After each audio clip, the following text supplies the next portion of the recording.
sa araw pong ito mga kapatid, pag-aaralan po natin ay pinamagatang prayer. So, sino po sa atin dito ang may mga pinagdadasal sa Panginoon? Amen. No? Sino po sa inyo dito mga kapatid hanggang ngayon wala pa rin tugon ng Diyos sa mga pinagdadasal po natin? Sino po sa atin dito mga kapatid ang sa sobrang tagal na hindi niya na po pinag-pray yung dati niyang pinagpe-pray? Amen. Kasi hindi na daw, kumbaga hindi niya man sinasabi, hindi na kasi nangyayari. So, tila napaka-imposible. Okay? So, ngayon po, pag-aaralan po natin ito pong prayer. Ang prayer po, mga kapatid, una, alam naman po natin yan po ay komunikasyon ng tao sa Diyos. So, meron tayong mga ilang bagay na ipaliliwanag at ang layunin po nito ay maturuan po tayo sa kung paano po ba dapat tayo nananalangin sa Panginoon at kung paano po natin ito isasagawa. Tandaan po natin, sa usaping prayer, hindi po lahat ng ating hinihiling sa Panginoon ay ibibigay. Ulitin ko po ha, hindi po lahat ng dinadalangin natin sa Panginoon ay obligado ang Diyos na sagutin. At hindi po lahat ng hinihiling natin sa pamamagitan sa panalangin ay sasagot ang Diyos. Okay? Una po, kung mapansin niyo po dyan, mayroon pong purpose. Pag sinabi mo ang purpose, mga kapatid, yung layunin mo. Pag ikaw po ay nanalangin, siyasatin mo ang layunin mo. Siyasatin mo yung purpose mo. Bakit mo ipagpe-pray ang isang bagay? Bakit mo siya hinihingi? Naintindihan natin? Kasi hindi po lahat ng hinihingi ay papakinggan ng Diyos. Kasi may mga hinihingi po tayo, mga kapatid. Kung mapansin ninyo, ano po yung una dyan? Ha? Meron po mga humihiling sa Panginoon. Una, pansarili lang. Ano po yun? Panginoon, itong tinatayaan ko sa ending. Sana po, tumama ako. Pag hindi nanalo, sasabihin, hindi totoo ang Diyos. Bakit? Alam niya naman ang pangangailangan ko eh. Bakit hindi niya ako pinatama sa ending? Alam niyo mga kapatid, yan po ay pansarili lang. Kaya yung purpose po natin, aalamin po natin, once naluluhod tayo sa Panginoon, para saan ba? Para kanino ba ang hinihingi mo? At ano ba, naiintindihan mo ba ang hinihingi mo? Imbis na hingin mo magkaroon ka ng magandang trabaho, tama sa ending ang hinihingi mo. Easy money ang hinihingi mo. So yan po, mga kapatid, hindi ka pakikinggan ng Diyos purong pang sarili lang. Ano? Sumunod, kapag ka ang iyong purpose ay para sa kapwa, pag sinabing kapwa, generalize na yan mga kapatid, papasok na po dyan ang ikabubuti nila. Nino pong nila, yung kaligtasan nila, yung pamilya mo, kaibigan mo, lahat. Ibig sabihin, labas sa'yo. Okay? Meron kasing pang personal, meron pang labas. Okay? Yun po yung para sa kapwa. Okay? Pagka ang iyong prayer ay patungkol po sa iyong kapwa, may dalawang bagay din tayong dapat maintindihan. Hindi po porket para sa kapwa mo yan, ay sasagutin din ng Diyos. Intindihan natin? Amen. Halimbawa, Panginoon, pinagpe-pray ko po ito, ang aking kaibigan, na sana po, pagliwanagin niyo po ang isip niya. Tama po ba yung prayer o hindi? Tama. Tama po yun. Nananalangin ka. Tama. Pero kapag katapos mong manalangin, pag nakakasalubong mo siya, wala ka naman ginagawa para bahagian siya ng salita ng Diyos. Sa tingin niyo po ba, mangyayari ang hinihingi natin? Hindi po. Kung may hinihingi tayo mga kapatid, kailangan po natin lakipan ng gawa. Amen. Kapag sinabi mo, Panginoon, sana po, bigyan niyo po ng trabaho ang anak ko. O nanalangin ka, tamang prayer po yun. Ayaw mo naman bigyan ng pamasahe. Ayaw mo naman tulungan. Paano magkakatrabaho yan? Tapos sasabihin mo, hindi ka pala tunay, Panginoon. Ikaw ang hindi tunay sa iyong sinasabi. Pag mas nananalangin ka, Panginoon, bigyan niyo po ng trabaho ang aking anak. Ikaw ang gagamitin ng Diyos para siya po ay tulungan. Ano naman natin mga kapatid? So yun po mga kapatid. Ngayon, number 3, para sa kalooban ng Diyos. Ito naman po ay bagay na dumidinig po talaga ang Diyos. Halimbawa, may panalangin ka, Panginoon, kung ako iyong pagpapalain, tutulungan ko ang iyong gawain. Ibig sabihin, kung ako po ay pagpapalain ninyo, Panginoon, at mamarapatin ninyo, makakaasa po kayo na ang gawain ng Diyos, tutulungan ko po. Ang lahat po ng project sa simbahan, makikiisa po ako. Sa tingin niyo po, mga kapatid, tutugon po ba ang Diyos? Amen. Tutugon po. Pero kasi, alam niyo po, bigyan ko kayo ng tipa. Marami po sa mga mananampalataya, hindi ganyan manalangin sa Diyos. Ang gusto niya lang, Panginoon, bigyan mo ko trabaho. Walang purpose, bigyan mo ko trabaho. Pabili kong mga gusto ko, cellphone, ganyan. Hindi siya nag-iisip ng mga bagay patungkol sa Panginoon. Tandaan niyo po, ang isang paghingi o pananalangin nang wala pong bahagi ang Panginoon sa iyong panalangin, mga kapatid, kadalasan hindi po yan nangyayari. Kaya nga mga kapatid, kung hihingi ka na lang din naman ng pagpapala, siguraduhin mo na may ipakikinabang din ng Diyos. Nakuha ninyo mga kapatid? At kapag ka ang prayer mo, palaging may bahagi ang Panginoon, siguradong hindi ka mawawalan. Amen. Pero kapag ikaw po ay palagi na lang pang sarili mo, bigyan mo po ako ng trabaho, Panginoon, ipapaayos mo lang yung motor ko, tapos pagkatapos mo wala na. Okay sana, Panginoon, bigyan niyo po ako ng trabaho. Para pag naayos po ang aking motor, ako na po magsusundo sa mga kapatiran. Naintindihan niyo? Dapat lagi pong may bahagi ang Diyos sa tuwing tayo po ay nananalangin. Hindi po puro palagi na lang pang sarili. Sumunod po mga kapatid, para sa sarili. Iba po yung pansarili sa pagiging makasarili sa para sa sarili. Yan po yung katwiran. Halimbawa po, nakakaranas po kayo sa buhay ninyo na parang pinagtitripan kayo, ginigipit kayo ng kapwa ninyo, pinagtitripan kayo, binabato yung bubong mo pag natutulog ka. Alam mo yun, piniperwisyo ka, mga kapatid. Hindi naman po masama ang manalangin para sa sarili. No? Lalo na ngayon sa nangyayaring flood control. Sino sa inyo, sino po sa atin ang nananalangin na sana po may managot sa nangyayaring pagnanakaw po ng kabanang yaman ng Pilipinas? Sino nananalangin? Kapag ikaw ay Kristiyano, wala kang pakialam sa sarili mong bansa, mga kapatid, medyo questionable tayo dyan. Alam niyo po, hindi porket Kristiyano tayo at nasa simbahan tayo, ay mawawalan tayo ng paki sa nangyayari. Amen. Ano po ba na ating pwedeng magawa? Ang tamang panalangin dyan, Panginoon, hindi nadalangin ko po na sana managot po ang lahat ng naging dahilan bakit naghihirap ang bansa. Yan, humihingi ka ng justisya eh. Hindi po yan mga kapatid para lang basta-basta sa inyong sarili. Kaya mga kapatid, ako po ay namamanig sa inyo. Pag kayo po ay nananalangin, idalangin niyo po ang ating presidente.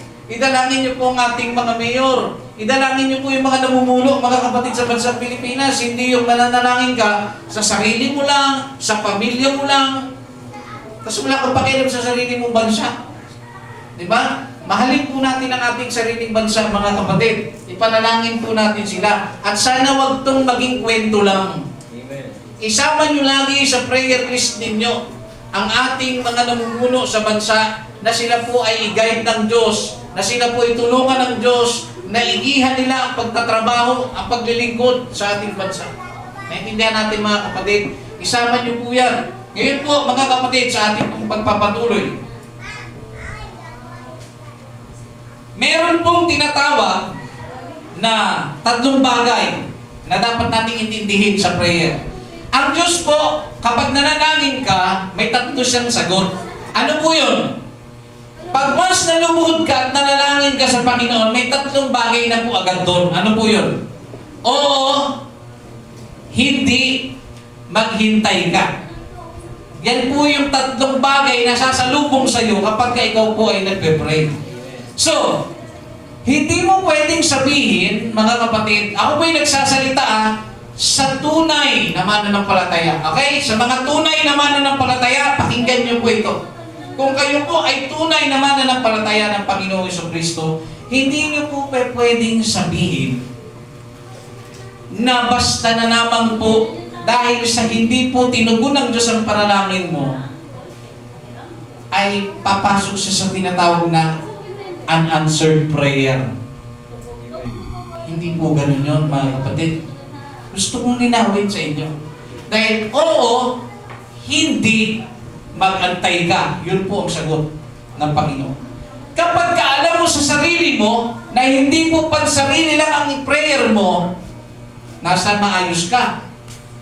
Kapag ang prayer mo, mga kapatid, ay para sa kalooban ng Panginoon, ibig sabihin, nakikita mo yung sarili mo na gagamitin ka ng Diyos sa pamamagitan ng prayer, pakikinggan ka ng Diyos. Amen.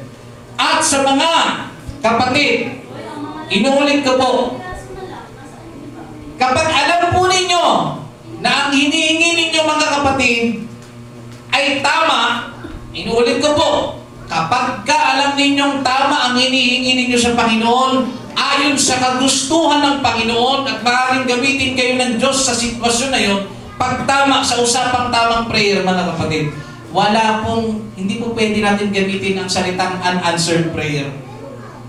Amen. Kasi pag sinabing unanswered prayer, panalangin hindi sinagot. Eh basta dumulog ka, may tatlo na dyan. O hindi, magantay ka. Ngayon, pag hindi pa nangyayari, halimbawa, ang iyong panalangin, mga kapatid, ay sana po ang aking lola ay makakilala sa iyo, Panginoon. Sana po makonvert siya. 10 taon ka na nagpe-pray sa lola mo. Hanggang ngayon, hindi pa rin siya na-convert. Susuko ka ba? Alam nyo, kapag alam nyo tama ang prayer ninyo, hindi nyo dapat sinusukuan yan. Una, kalooban naman talaga ng Diyos na iligtas ang lola mo.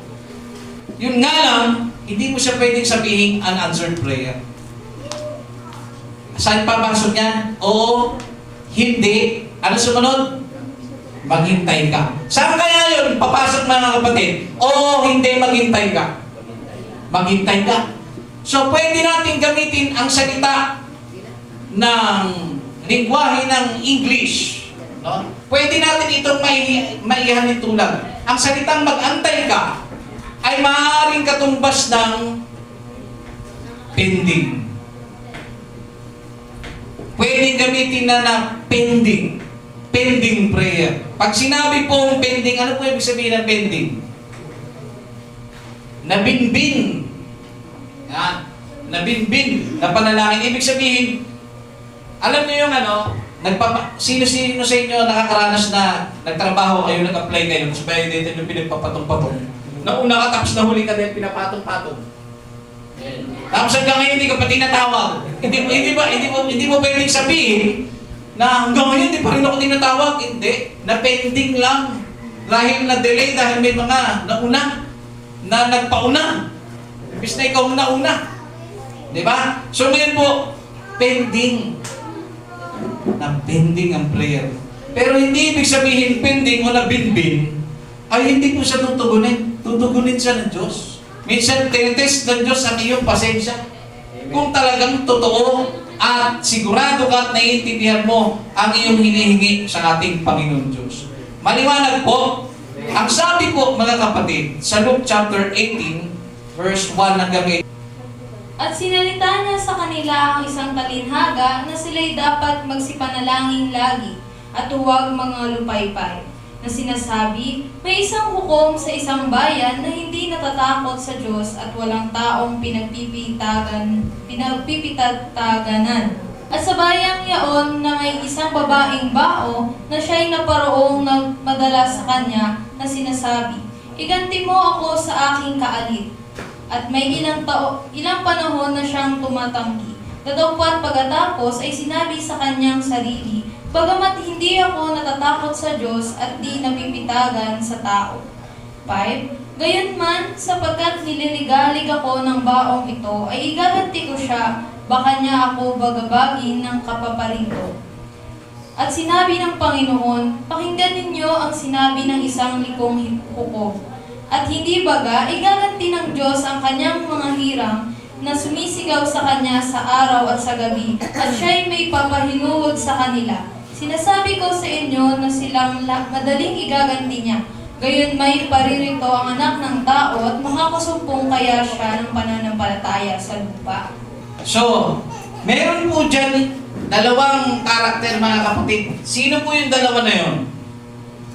Yung babaeng bao, pag sinabing babaeng bao, wala na po siyang asawa. Okay? At yung isa, sino po yun? Ha? Yun po yung hukom. No? Likong hukom po yan, mga kapatid.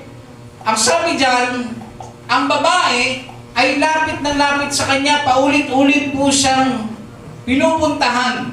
Ano po ang reason ng babae? Ano ang purpose niya? Bakit pabalik-balik siya doon sa hukom, sa judge? Humingi siya ng ano? Ng hustisya.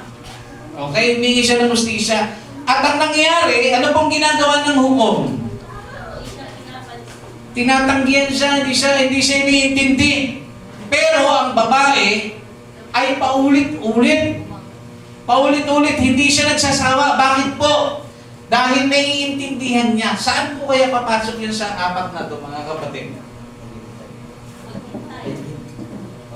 Saan po yan? 1, 2, 3, 4. Yung prayer niya, para sa sarili ba? Okay? Para sa kanyang sarili. Ano number yan? Yung number 4. No? Dahil sa katwiran yun. Ngayon, hinihingi niya yun. Naiintindihan niya yun. Kung ano yung hinihingi niya.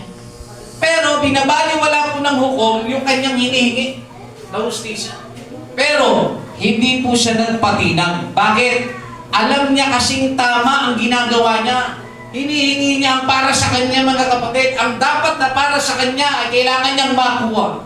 Subalit, ano pong nangyari, mga kapatid? Hindi po siya pinapakinggan. Pero dahil sa kanyang paulit-ulit na pagdalaw doon sa hukom, ano po nangyari? Sabi ng hukom sa kanyang sarili, bagamat ako ay hindi kumikilala sa Diyos. Wala akong, ibig sabihin, bagay kinikilala. Pero dahil paulit-ulit kasi ito lumalapit ang babae. So, ano po nangyari? Ibinigay niya ang hinihinging katarungan o hustisya ng babae. Anong sabi ng Panginoon to? Sige, Sister Joy. Anong sabi? Number 7. At hindi baga, igaganti ng Diyos ang kanyang mga hirang na sumisigaw sa kanya sa araw at gabi, at siya'y may pagpapahinuhod sa kanila. Okay, nakita niyo? At hindi baga igaganti ng Diyos ang mga hinirang niya na sumisigaw araw at gabi, katumbas siya ng pagdaing. Halimbawa po, meron pong gumagawa sa inyo ng masama. Hindi ba tayo pakikinggan ng Diyos? Kapag tayo may ginigipit na kung sino mang tao na dumadaing araw at gabi, mga kapatid, pakikinggan po tayo ng ating Panginoon. Ano po ang pinapakita ng mga kapatid? Meron talagang mga prayer na kung saan napipending lang. Pero kapag balik-balikan mo, i-remind mo lagi, mga kapatid, ng sarili mo, lumapit ka pa ulit-ulit sa Panginoon, ibibigay yan sa iyo ng Diyos sa tamang panahon. Naintindihan natin, mga kapatid. Ngayon po, dadako po tayo sa bagay na ito. Pag sinabing pending prayer, tandaan niyo po, a pending prayer needs patience. Kailangan niyo po ng pasensya, mga kapatid, sa paulit-ulit na paglapit sa ating Panginoon. At sa oras po ito, dadako po tayo sa 10, mga kapatid. 10 sa maraming paraan para tumugon po ang ating Panginoon. So 10 lamang po ito, mga kapatid, mga pangunahin. Una pong bagay na dapat natin maintindihan para po tumugon po ang Diyos sa ating mga dasal. Una, humingi ka. Ang sabi po sa James chapter 4 verse 2, Kayo'y mga ngingimbot at kayo'y wala. Kayo'y magsisipatay at kayo'y nangaiinggit at hindi maaaring kamtan. Kayo'y nangakikiaway at nakikipagbaka, kayo'y wala, sapagkat hindi kayo nagsisihingi. yan. So maliwanag po na sinasabi dyan sa talata. Alam niyo po, tayong mga tao, gumagamit tayo ng dahas para makuha natin ang isang bagay. Tama po ba? Gumagamit tayo ng dahas minsan. Pero ang sabi ng Panginoon, Kaya hindi kayo tumatanggap sapagkat hindi kayo humihingi. Nakuha natin? Kaya pala, maraming bagay na kulang sa atin. Ramdam na ramdam po natin sa buhay natin yung kakulangan sa pinansyal, kakulangan mga kapatid sa mga maraming bagay, ay sapagkat hindi po tayo humihingi. Naintindihan natin mga kapatid? Kaya daw hindi tayo tumatanggap sapagkat hindi po tayo humihingi. So kailangan po natin humingi. Kung gusto natin makatanggap ng mga bagay sa Panginoon, ang sabi ng Panginoon, hindi kayo tumatanggap kasi hindi kayo humingi. Alam niyo mga kapatid, yan ang pinakamahirap sa atin. Binigyan na tayo ng Diyos ng hint. Binigyan niya na tayo ng clue. Kung gusto mo yung bagay na hinihingi, na hinahangad mo sa buhay mo, sabi, humingi ka. Basic na basic. Gusto mo mag-aral? Hingin mo sa Panginoon. Panginoon, gusto ko pong mag-aral. Buksan niyo po sana ang mga pintuan ng pagpapala sa kahit anong kapamaraanan, gaano man kahirap, mag-aaral po ako, basta tulungan niyo lang ako. Mga kapatid, ang Diyos po tutugon. Bakit? Tama ang hinihingi mo. Nakuha ninyo? Sumunod po mga kapatid.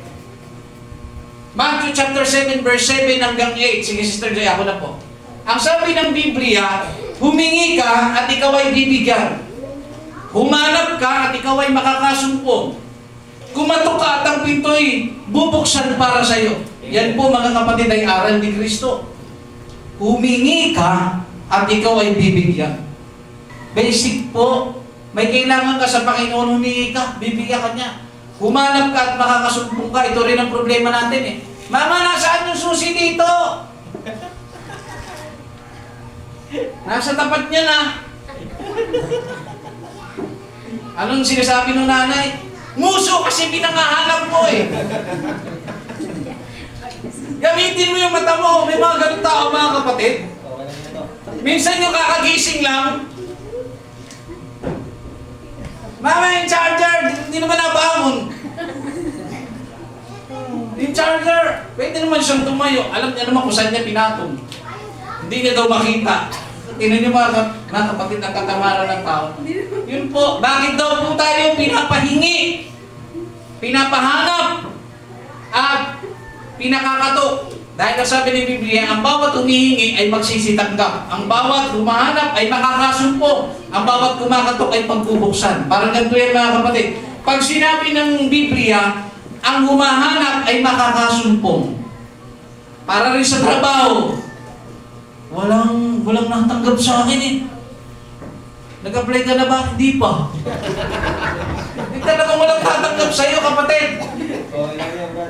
Di ba? Ito ba?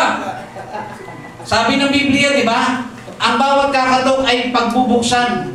Mga kapatid, yan po ay spiritual, mga kapatid.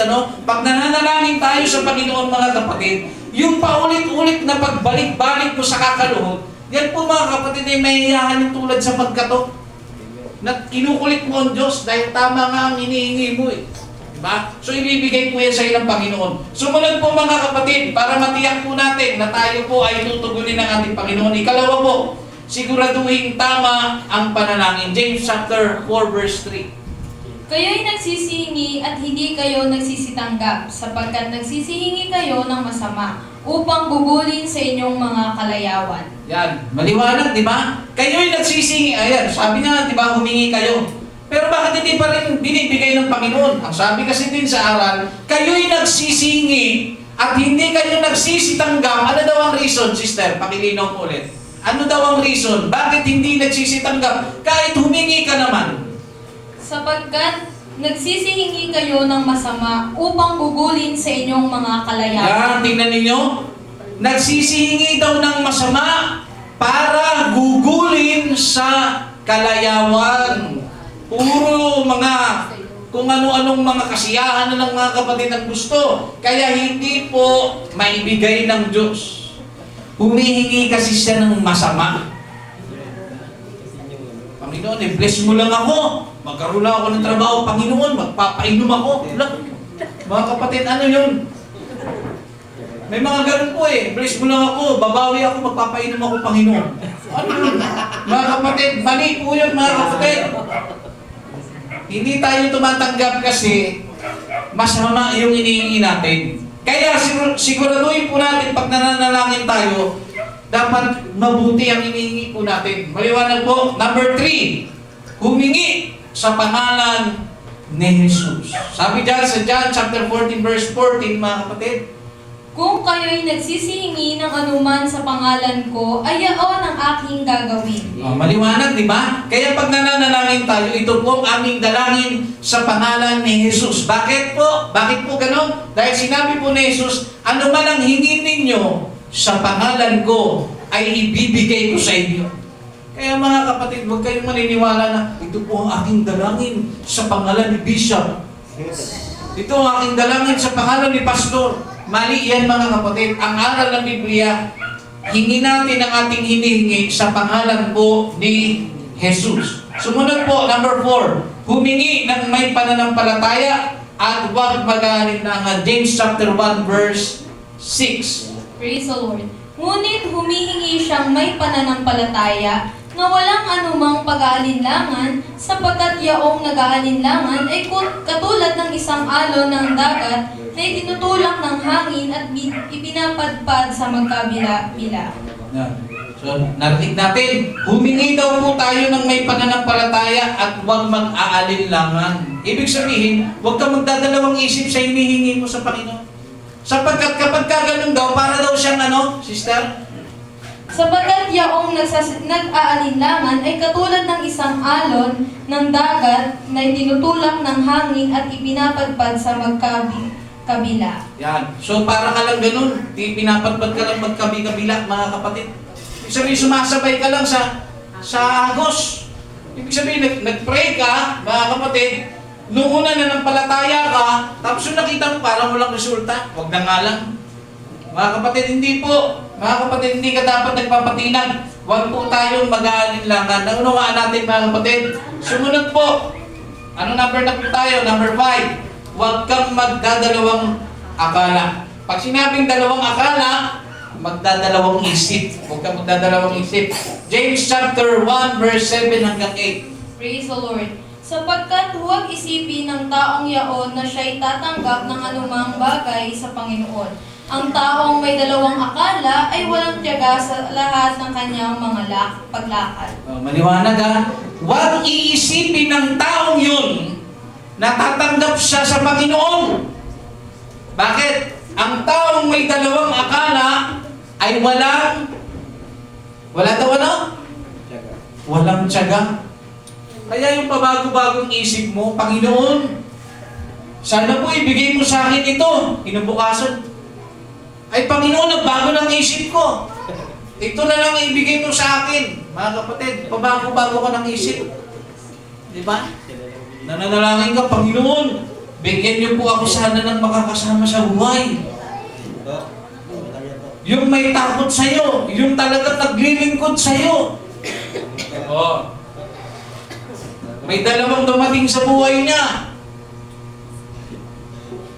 Yung isa may takot sa Diyos, yung isa, wala. Nakalimutan niya na yung prayer niya. Bakit? Pogi kasi yung walang takot sa Diyos eh. Yung may takot sa Panginoon, hindi ganun kapogi. Ang dami niyang hiningi sa Panginoon. Pero dahil lang sa mukha, nakalimutan lahat. Ito, initindihan na marami. Yung mukha mga kapatid, nasisira yan. Tumatanda yan. Kung ano po ang hiningi ninyo, dapat manatili kayo doon. Meron naman, Panginoon, tatapusin ko muna ang pag-aaral ko, kaya kahit sino pong manligaw sa akin, hindi ko po i-entertain dahil tutulungan ko daw ikaw muna ang aking mga magulang. Tama o mali? Tama yung prayer, di ba? Eto, habang nag-aaral ng high school, high school pa lang, napakadami ng mga manliligaw. Noong una, hindi. May commitment ako sa Diyos. Totoo ako sa hinihingi ko. Habang tumatagal, pagwapo yung mga nanliligaw, may mga di sasakyan pa. Sabi niyo, Panginoon siya na ba?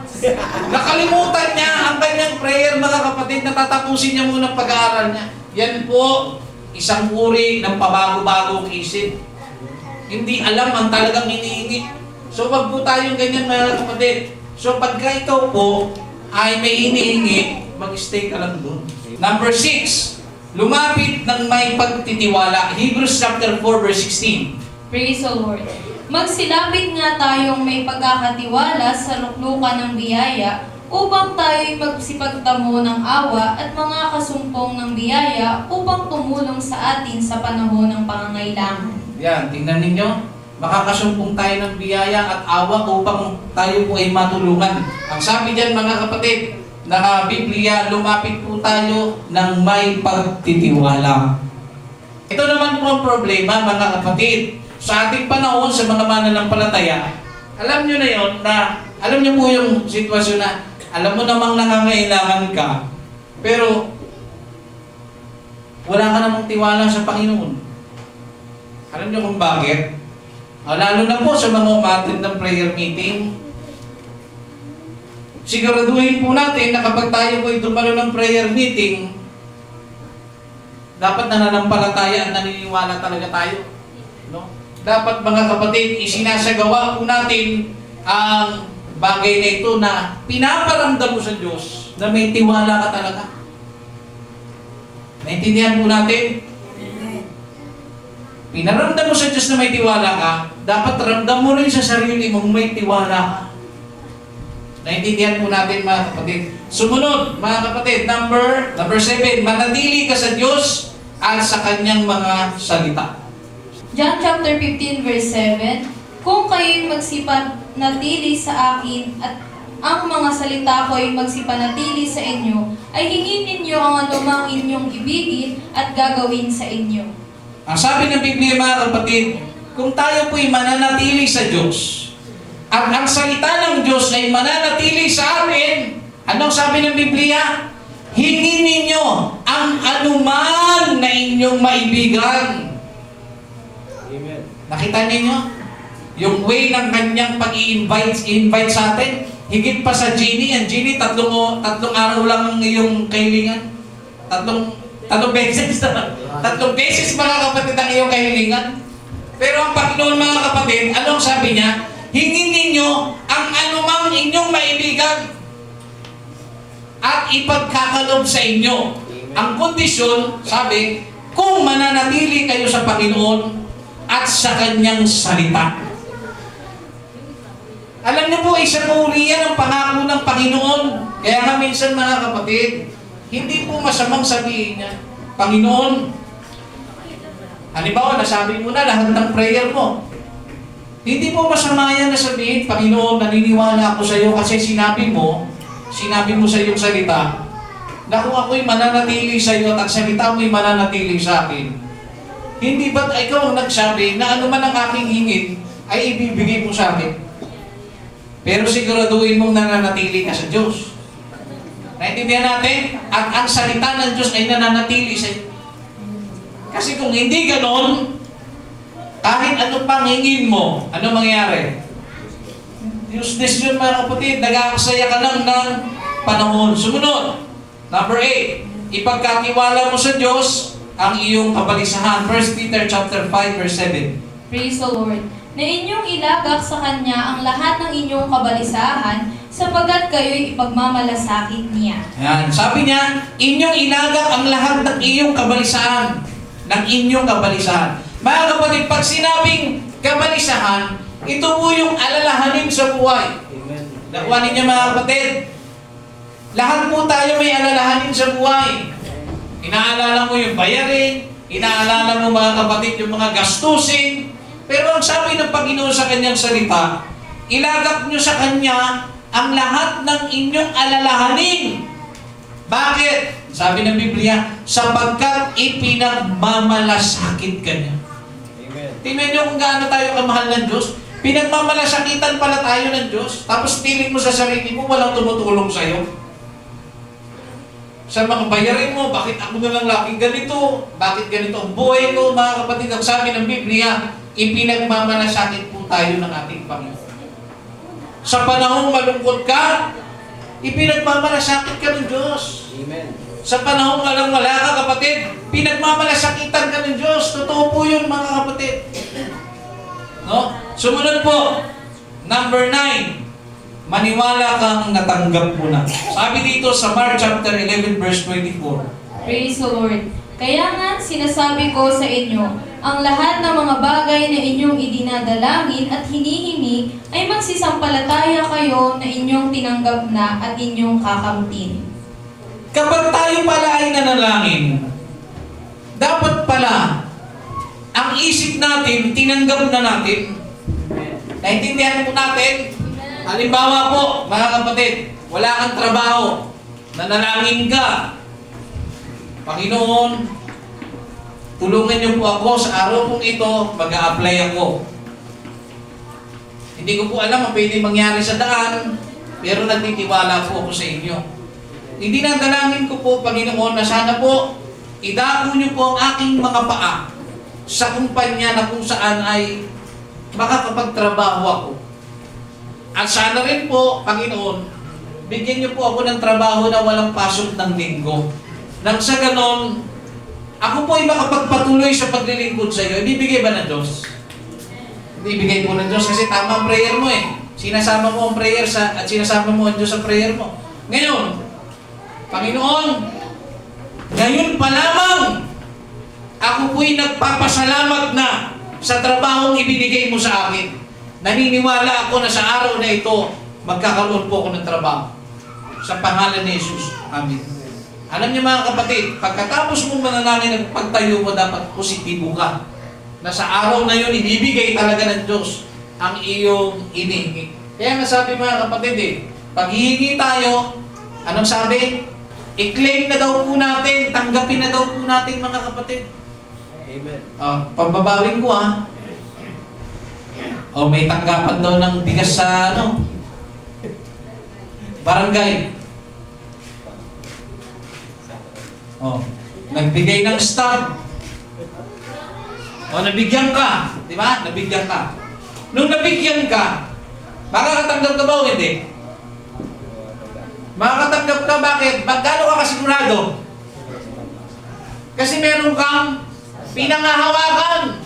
May pinangahawakan ka. Pagpunta mo doon, di ba, haba ng pila? Bakit ka nagtsatsaga sa 5 kilong bigas? Kasi alam mo kung gaano yung kahalaga. Tama?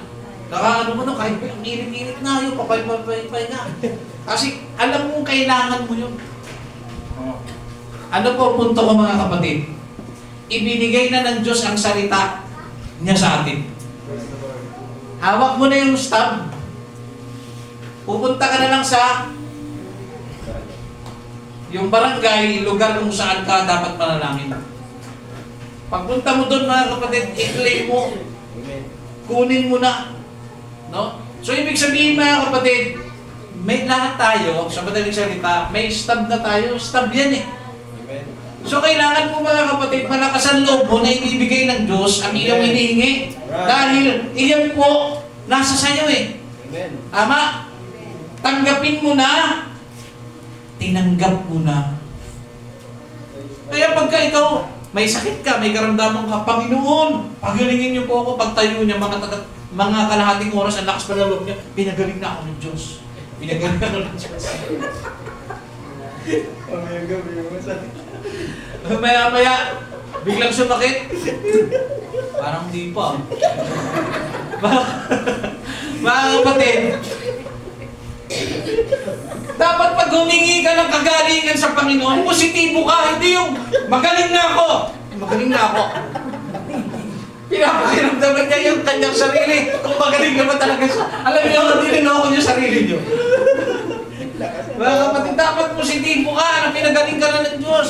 Kaya pag nararamdaman mo para kang, di ba, sabi din yung kabalisahan, ipagkatiwala niyo yung kabalisahan, pag nababalisa ka sa karamdaman mo, hindi, pinagaling na ako ng Diyos. Dapat pinapaalis mo sa isipan mo yung mga negatibong bagay. Hindi, pinagaling na ako ng Diyos.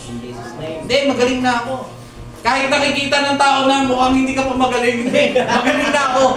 Magaling na ako sa pangalan ni Jesus. Ikaw, huwag ka magsalita ng negatibo, umalis ka rito. Di ba? I rebuke you. Kasi hindi nakakatulong eh. Di ba? So, dapat positibo ka. Panginoon, pagalingin niyo po ako. Alam niyo po, mga kapatid, sa Biblia, sa kasaysayan po ng sangkatauhan, mayroon pong isang tao na mamamatay na po dapat talaga siya. Pero dahil siya po ay nagpakita ng angking malas ng pagkakilala sa Panginoon. Ibig sabihin, baga, nagkaroon siya ng takot sa Diyos. Nakitaan siya ng takot sa Diyos. Nakitaan siya ng pagiging maayos na tao. Naging mabuti siya, mga kapatid. Alam niyo po, nung siya po ay nanalangin, kasi mamamatay na po siya. Ang sabi niya, Panginoon, alalahanin niyo po. Kumbaga, gusto niyang i-remind ang Diyos sa mga bagay na ginawa niya kung paano siya nabuhay sa mundo. Alam niyo po, mga kapatid, ang nangyari, dinugtungan ng Diyos ang kanyang buhay. 15 taon, dinugtungan po ng Diyos ang kanyang buhay. Bakit po? Dahil ipinaalala niya sa Panginoon yung kanyang ginawang pamumuhay. Alam niyo, mga kapatid, yung ginagawa natin paglilingkod sa Panginoon, isa pong uri ng puhunan yan, na kapag sa oras po ng kagipitan, at tandaan nyo bago ka pa nagipit sa buhay mo, bago bumagsak ang iyong pamumuhay, nagpakita ka ng angking husay sa paglilingkod, sa pagkakaloob, nakitaan ka, sa pagbibigay, nakitaan ka, sa pagtulong sa kapwa, sa pagtulong sa mga kapatid sa pananampalataya, at dumating ang panahon na nagkandahirap-hirap ka, hindi po ibig sabihin pinarurusahan ka ng Diyos. Maaaring yun po ay pagsubok sa iyo ng Panginoon. Pero, kapag yun po ay nangyari, mga kapatid, pagluhod mo sa Panginoon, pwede mo yun sabihin, Panginoon, alalahanin niyo po kung gaano ako naging bukas palad sa pagtulong sa gawain mo. Alalahanin niyo po kung paano ako naglingkod, Panginoon, sa iyo. At narito, nasa oras po ako ng kagipitan. Kung yung mga panahon na kung saan tumawag ako po'y iyong pinakikinggan. Ako po'y hindi nawawalan ng pag-asa na ako'y tutulungan mo rin sa oras na ito. Alalahanin niyo po sana ang aking ginawang paglilingkod. At tulungan niyo po sana ako sa aking kalagayan ngayon. Amen. Mga kapatid, hindi ba tutugon ng Diyos? Tutugon ng Diyos. Yes. Siguraduhin mo lang tama ang paglilingkod mo. Amen. Kasi, wala kang pwedeng i-remind sa Diyos kung pagdating sa paglilingkod, hindi ka maayos. Gusto mo sabihin, Panginoon, alalahanin niyo po kung paano ako naglingkod. Inaalala ng Diyos kung gaano katamad. Nakita niyo, mga kapatid? Nakita ng Diyos kung paano. Oo nga, sabi mo nga, niremind mo ang Diyos, Panginoon, alalahanin niyo po kung gaano ko naging masigasig. Saang banda? Saan banda? Outreach, hindi ka nagsasasama. Sa mga gawain, hindi ka nagdadadalo. Sa prayer meeting, hindi ka rin nagdadadalo. Pagdating sa salita ng Panginoon, pakikinig na lang ambag mo sa sarili mo, nagtutulog. Ano ba, mga kapatid? Ibig bagang sabihin, tandaan niyo po hindi po natin manloloko ang Diyos. Hindi po natin madadaya ang Diyos. Kaya pagdating ng kagipitan, sasabihin mo, Panginoon, alalahanin niyo kung paano ako maglingkod. Sa tingin mo, paano ka kaya maaalala ng Diyos? Sa kadamutan? Sa katamaran? Mga kapatid, wala tayong naiano sa Panginoon. Kaya nga sabi ko sa inyo, pag naglilingkod po tayo, ibigay po natin ang the best natin. Amen. Wag po tayong magpapakita sa Panginoon na parang tinatamad tayo sa loob ng simbahan. Wag na wag po natin gagawin yan, mga kapatid. Yung parang alam mo, wala ka namang sakit, pero parang may sakit. Dapat kahit inaantok ka, ipakita mo sa Panginoon na seryoso ka. Hindi ba matutuwa ang Diyos? Tayo nga, mga kapatid, lalo na sa mga kababaihan, di ba? Pag naliligo yung lalaki, pagod na yung lalaki, sa umaga nag-construction, sa gabi nagtinda ng balot. Dahil mansarin nyo na sa linggo, gabi nyo i-celebrate. Di ba? Kahit pagod na yung lalaki, kakagaling nga lang sa pambabalot, alas 10, magkikita sila alas 10, gabi, doon sa Jollibee. Kahit pagod na, humarap sa salamin. Kaya mo pa ba? Hindi, para sa kanya eh. Kinakausap niya ni sarili niya. Ha? Pagpunta doon, di ba?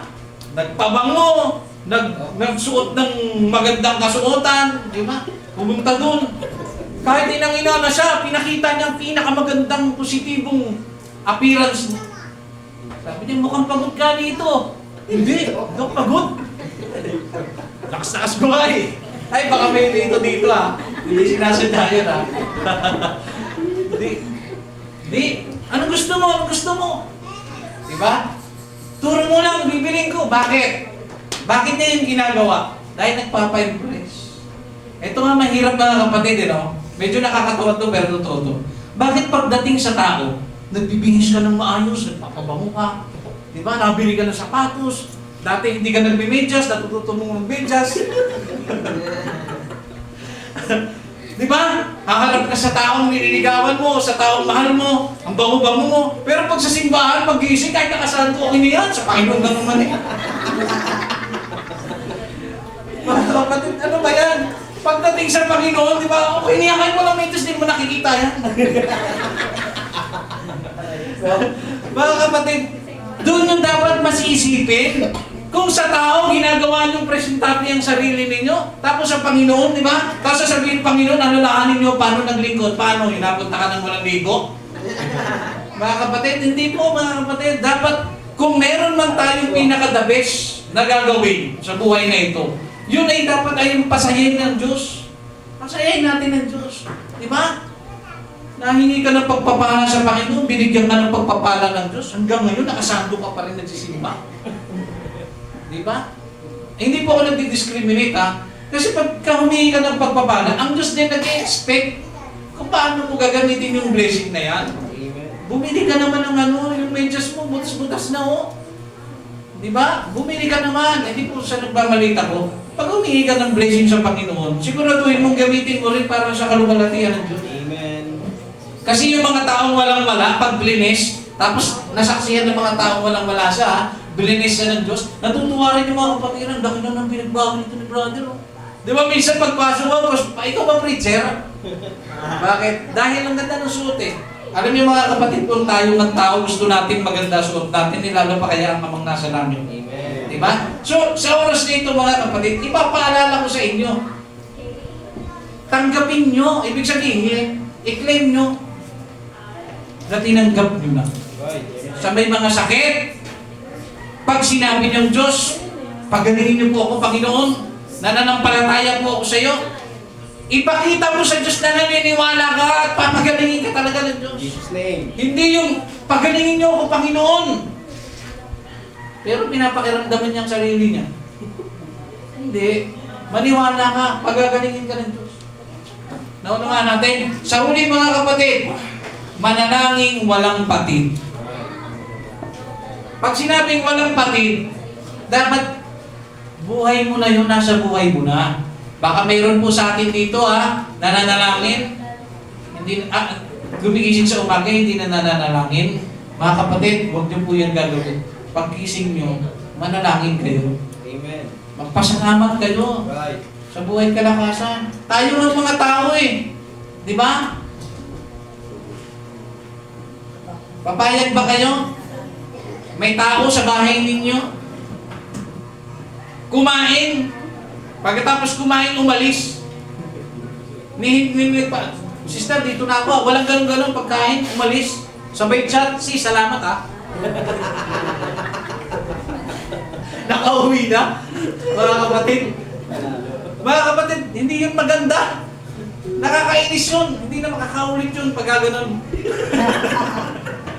Hindi makakaulit yun. Ganun din mga kapatid. Manalangin walang patid. Ano pong ibig sabihin doon? Ano pong relasyon nun?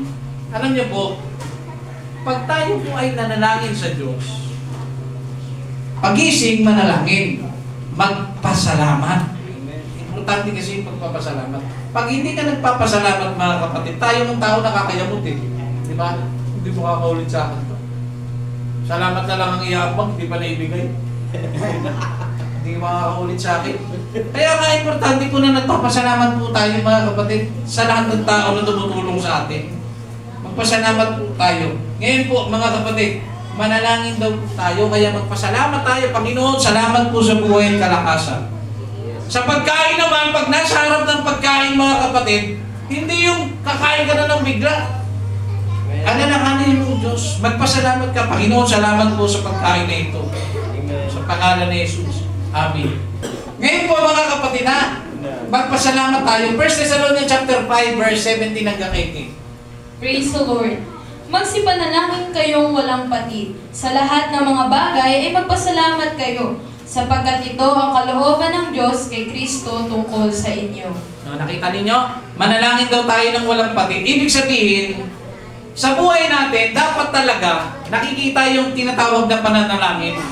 Pagising sa umaga, bago kumain, bago matulog. Ibig sabihin, buhay mo na yan. Yun po yung ibig sabihin ng walang patid. Ibig sabihin, walang araw na hindi ka nananalangin.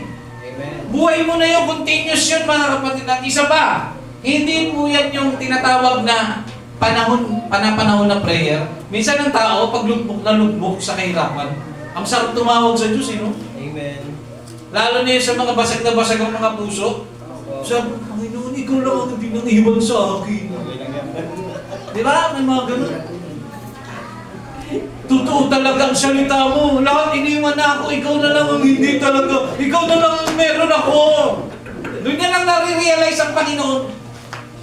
O pagkatapos niya mag-pray, lumapit sa Kanya. Magbalikan na tayo. O sige. Mga kapatid, nakalimutan na naman ng Diyos. Di ba? Ganyan ang tao eh.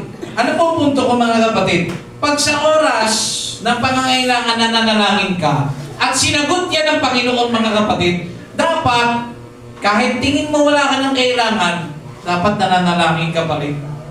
Nagpapasalamat ka. Ibig sabihin, good times, bad times, mga kapatid, dapat nananalangin ka sa Diyos. At ang sabi dyan, mga kapatid, number 18, magpasalamat kayo. Sige daw, sister, pakiulit ang 18. Sa lahat ng mga bagay ay magpasalamat kayo, sapagkat ito ang kalooban ng Diyos kay Kristo tungkol sa inyo. Okay. Sa lahat daw po, mga kapatid, okay? Sa lahat daw po ng bagay, magpasalamat kayo. Ito tao nawala ng pera. Wisit na araw to. Kasi po ang tao Alam niyo po, ang sabi ng Panginoon sa kanyang salita, sa lahat ng bagay, magpasalamat kayo. Amen. Hindi ka nagpe-pray, hindi mo ugali mag-pray, nawalan ka ng wallet. Punong-puno. Punong-puno ng wala.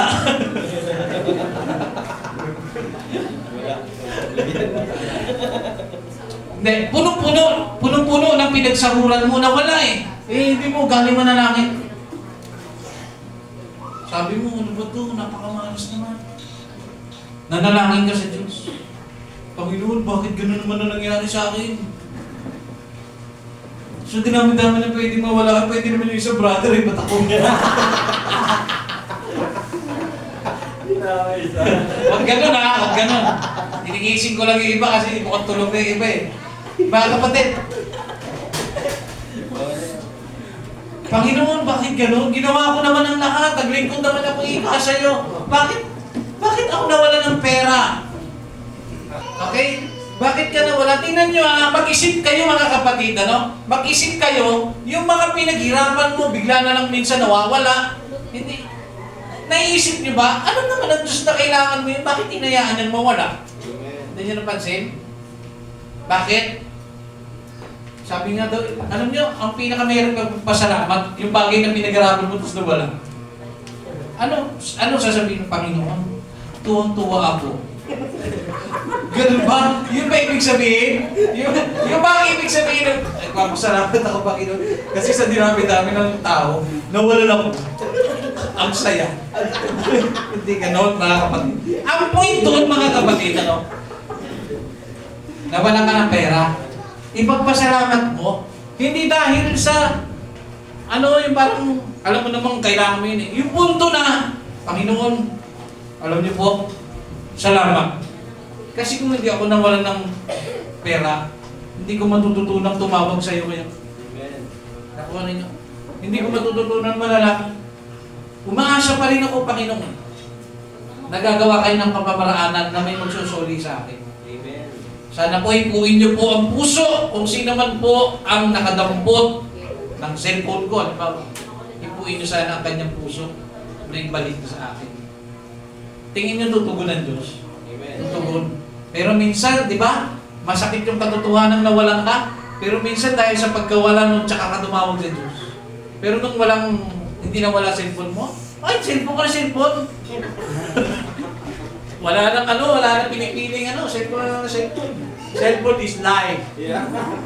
Di ba? Kaya yung mga nangyayaring hindi magagandang bagay sa buhay natin, pakinggan niyo po, ito na po, last kong sasabihin sa inyo. Pag kami mga hindi magandang nangyayari sa buhay natin, nalating na natin, namatayan ka, nasunugan ka ng bahay, natanggal ka sa trabaho, nawalan ka ng pera, nanakawan ka, lahat ng negatibo. Mga kapatid, hindi po yan mangyayari ng walang rason. Una, nangyari yan, baka nagpabaya ka, kaya ka nanakawan, kaya ka nasunugan. Sukat ba naman may kuryente ka, naggasera ka pa ng gabi. Di, para makatipid. Ayan, nasunog. Ibig na nakatipid. Gastos ang nangyari, mga kapatid.